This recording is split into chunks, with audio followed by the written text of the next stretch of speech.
Property प्राइसेसमा अहिले सबैभन्दा धेरै असर गर्ने कारणहरू के छन्?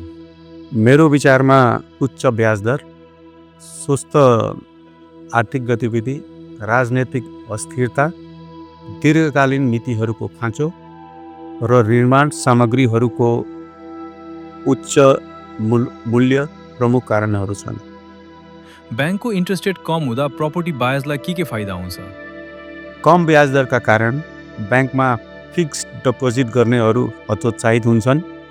इएमआई तिर्नुपर्ने रकम कम हुन्छ, किनमेल गर्ने क्षमता बढ्छ, भाडामा बस्ने मान्छेहरू आफ्नै घर किन्नेतर्फ उन्मुख हुन्छन् अनि कारोबार बढ्न थालेको देखिन्छ। एनआरएनहरू र फरेन रेमिटेन्सले हाउसिङ मार्केटलाई कसरी ड्राइभ गरिरहेको छ? विदेशी रेमिटान्सले नेपालको आवासीय रियल एस्टेटमा धेरै ठुलो मद्दत र प्रभाव पार्छ।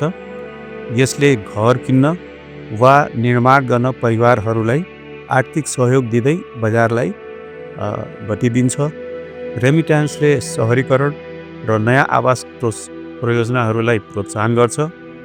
यद्यपि यसको कारणले घरको मूल्य वृद्धि हुन सक्छ, जसले सबैको लागि सस्तो हुँदैन। कुल मिलाएर रेमिटान्सले आवासीय माग र बजार विकासमा महत्त्वपूर्ण भूमिका खेलेको देखिन्छ। नयाँ इन्फ्रास्ट्रक्चर प्रोजेक्टको घोषणा मात्र भयो भने मूल्य बढ्छ कि बन्न थालेपछि मात्र? एनाउन्समेन्टको इफेक्ट कति हुन्छ?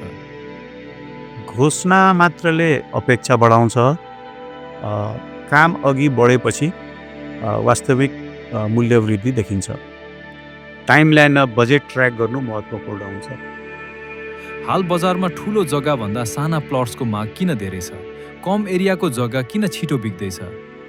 सानो आवासीय भूभागको माग बढी हुनुको कारणहरू सजिलै किनमेल गर्न सक्ने, कम लगानी लाग्ने, कर्जा सजिलै पाउने, सहरमा मानिसहरूको जनसङ्ख्या बढेसँगै सानो जग्गाको आवश्यकता बढ्नु र सानो जग्गामा सजिलै घर बनाउन र व्यवस्थापन गर्न सहज भएको हुनाले छोटो प्लटहरूको माग सधैँ बढी नै हुन्छ।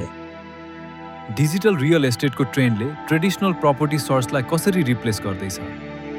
डिजिटल लिस्टिङ र भर्चुअल टुरले रियल एस्टेट व्यवसायमा ठुलो परिवर्तन ल्याएको छ। यसले ग्राहकहरूलाई घर वा सम्पत्तिको भर्चुअल अवलोकन गर्ने सुविधा दिएको छ। समय र यात्राको खर्च बचाएको छ।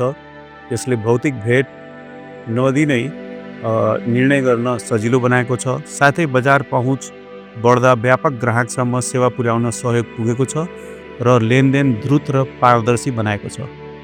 डिस्ट्रेस सेलमा प्रपर्टी छिटो बेच्ने ट्रेन्ड किन बढेको छ? यस्तो मौकामा बायर्सले के ध्यान दिनुपर्छ? उच्च इएमआई, व्यावसायिक क्र्यास क्रन्च वा पारिवारिक कारण। यस्तो समस्यामा क्यास किन्नेलाई मौका दिन्छ, तर कागज कडा रूपमा जाँच गर्नुपर्दछ। अफिस सप्सको बजार र घरको बजार कुन कहिले तातो हुन्छ? यो साइकल डिपेन्ड केमा गर्छ? उपभोग र रोजगारको चक्रसँग जोडिएको छ। कार्यालय खुद्राको विस्तार बढ्दा कमर्सियल र बसाइ बढ्दा आवासीय ताक्छ। सहरको बाहिरी क्षेत्र र ग्रोथ करिडोर्स किन अहिले इन्भेस्टर्सको ध्यान खिच्दैछन्? कति वर्षको भिजन चाहिन्छ? सस्तो जमिन, नयाँ औद्योगिक अथवा शैक्षिक केन्द्र र हाइवे पहुँच, 5-10 वर्षको दृष्टि बोकेर लगानी गर्ने ठाउँ। एनर्जी एफिसिएन्ट घर र ग्रिन बिल्डिङको डिमान्ड किन बढ्दैछ? यस्ता घरले बायर्सलाई के फाइदा दिन्छ? हरित निर्माण अथवा एनर्जी एफिसिएन्ट होम्सको माग बढ्नुको मुख्य कारणहरू ऊर्जा बचत, विद्युत बिलमा कमी, वातावरणीय संरक्षण, दीर्घकालीन आर्थिक लाभ र आरामदायी बसोबास। यस्तो घरले गर्मी र चिसोलाई प्रभावकारी रूपमा नियन्त्रण गर्छ, जसले सुविधा बढाउँछ र स्वास्थ्यमा पनि सकारात्मक असर पार्छ। जलवायु परिवर्तनको प्रभाव कम गर्ने सोचले पनि मानिसहरूलाई हरित घरतर्फ आकर्षित गरेको छ।